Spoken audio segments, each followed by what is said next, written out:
आज स्वामी अशा व्यक्तींसाठी बोलत आहे ज्यांचं मन कोणीतरी निर्दयीपणे तोडलं आहे.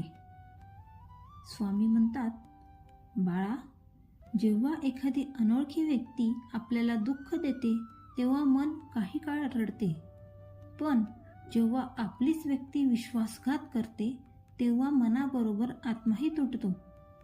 तू ज्यांच्यासाठी प्रार्थना केलीस, ज्यांच्या सुखासाठी स्वतःच्या इच्छा बाजूला ठेवल्यास, जे तुझ्या हृदयाच्या सर्वात जवळ होते, तेच जेव्हा पाठ फिरवतात तेव्हा डोळ्यातले अश्रूही कमी पडतात. पण लक्षात ठेव, विश्वासघात हा तुझ्या चांगुलपणाचा पराभव नसतो, तो समोरच्याच्या स्वभावाचा आरसा असतो. काळ कधीच चुकत नाही रे बाळा. तू गमावलेली व्यक्ती परत मिळेलच असे नाही, पण त्या वेदनेतून तुला मिळालेली समज आयुष्यभर साथ देईन. ज्याने तुझं मन तोडलं त्याच्यासाठी रडू नकोस, कारण तुटलेलं मन मी साधू शकतो, पण तुटलेला विश्वास पुन्हा जोडण्याची जबाबदारी काळावर सोड. भिवू नकोस बाळा. काही लोक आयुष्यात प्रेम बनून येतात, तर काही लोक धडा बनून. श्री स्वामी समर्थ.